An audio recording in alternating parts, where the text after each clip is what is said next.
Baik, assalamualaikum warahmatullahi wabarakatuh. Waalaikumsalam warahmatullahi wabarakatuh. Selamat pagi ibu-ibu semua. Sebelumnya saya ucapkan terima kasih kepada Bu Kadir ya Bu, Ibu Bidan Kasih yang sudah memberikan kesempatannya kepada kami pada pagi hari ini.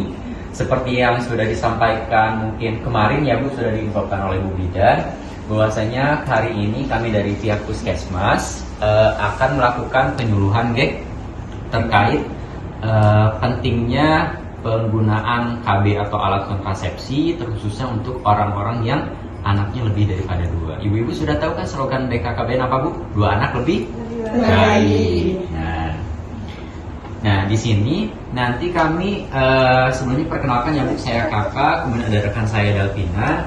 Kami akan menjelaskan terkait jenis-jenis kontrasepsi. Ya nantinya mungkin nanti Ibu bisa mendengarkan, dan kalau misalkan ada yang tidak dimengerti, nanti di akhir sesi akan dibuka tanya jawab ya.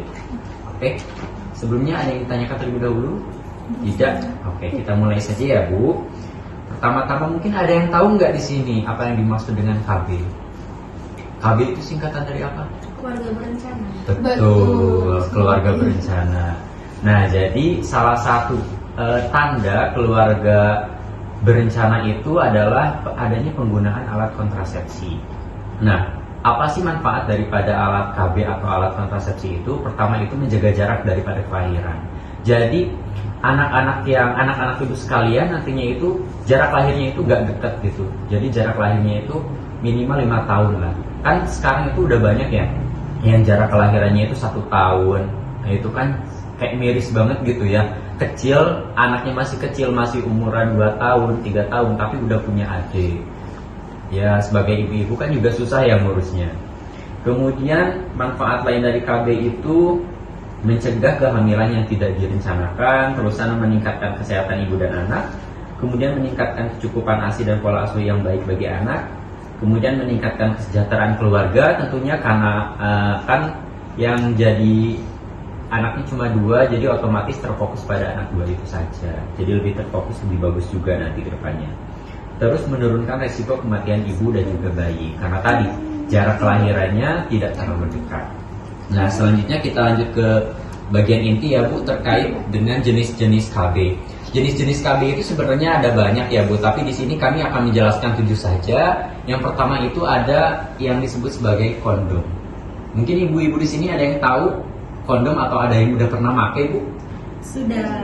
Sudah tahu ya, apalagi udah tahu lah, pasti udah diajarin sama Bu Bidan juga ya tentang kondom. Nah, yang ibu-ibu tahu kondom itu seperti apa? Dipakainya untuk cowok atau untuk perempuan? Bisa cowok, bisa cewek. Oh udah tahu ya, oke, udah pinter ternyata, berarti udah pernah pakai. Jadi iya betul ya Bu, kondom itu ada 2 macam, ada yang untuk perempuan dan juga ada yang untuk laki-laki. Nah ini kami ada contohnya di depan, bisa dilihat. Ini salah satu contoh kondom, yang mana ini kondom untuk pria ya. Di sini tidak ada kondom untuk wanitanya, kami tidak membuat contohnya. Nah, kondom ini fungsinya itu untuk mencegah masuknya sperma ke dalam sel telur atau ke dalam rahim ibu-ibu sekalian. Jadi spermanya ini tertahan di si kondom tadi. Selain itu, selain untuk mencegah kehamilan, fungsi kondom lainnya, manfaat lainnya juga bisa mencegah untuk penularan seksual atau penyakit PMS seperti gonorrea, sifilis ataupun lain sebagainya.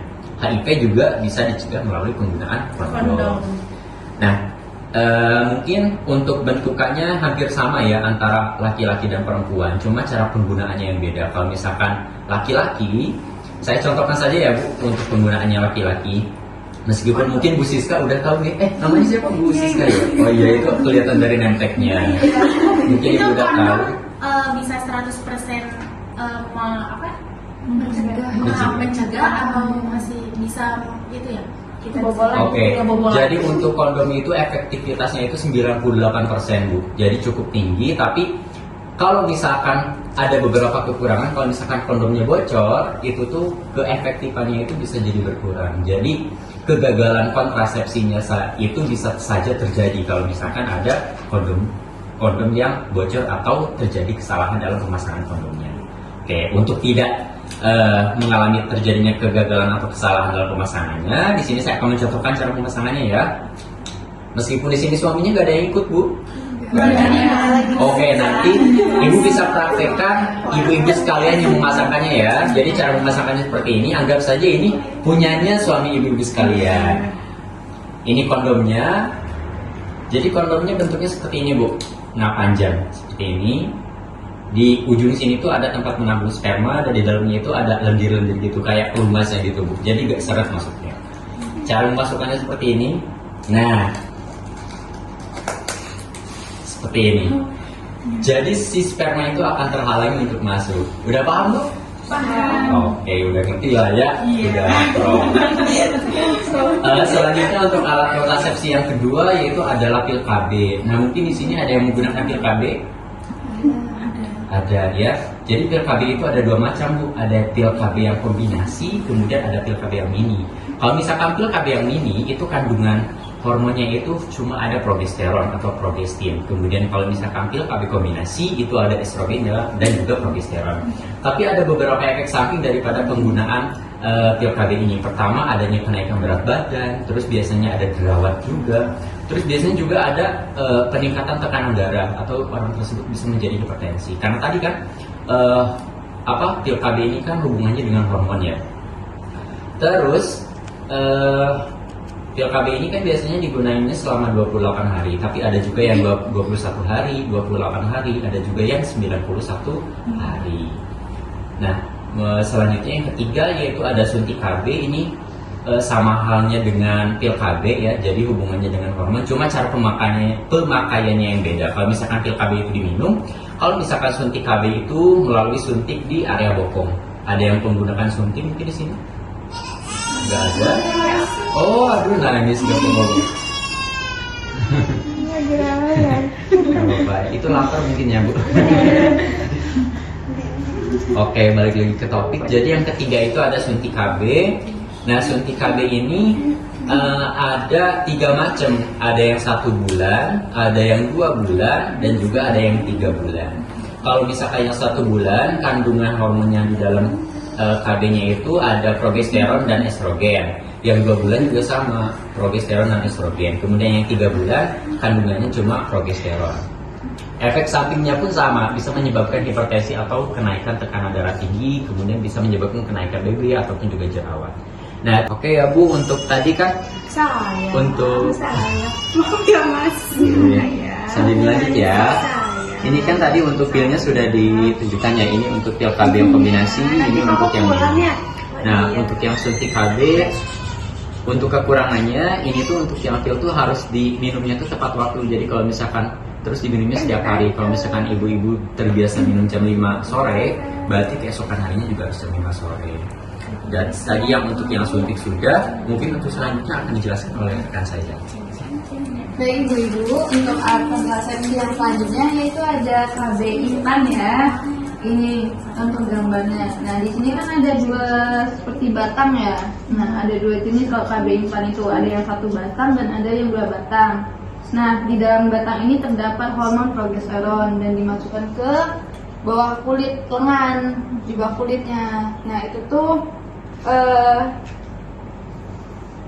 tidak boleh digunakan pada ibu-ibu yang hamil. Kalau udah hamil itu nggak boleh pakai ini, simpan ini. Terus tidak boleh juga untuk ibu-ibu yang punya penyakit jantung, stroke, liver, darah tinggi, dan kencing manis.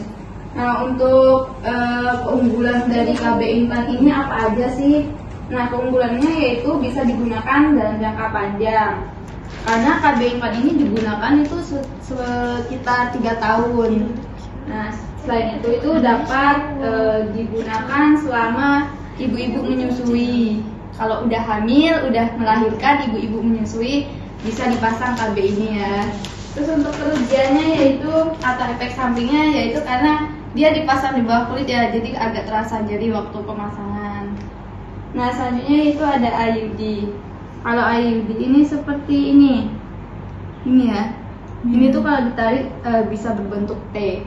Jadi dia dipasang di dalam kelamin kita, terus dia menghalau tuba Fallopi itu. Jadi sel telur itu tidak bisa keluar ke ovarium, terhalang oleh tuba Fallopi ini. Nah, untuk kerugiannya yaitu karena dia dipasang di dalam ya, jadi menstruasi itu agak terganggu.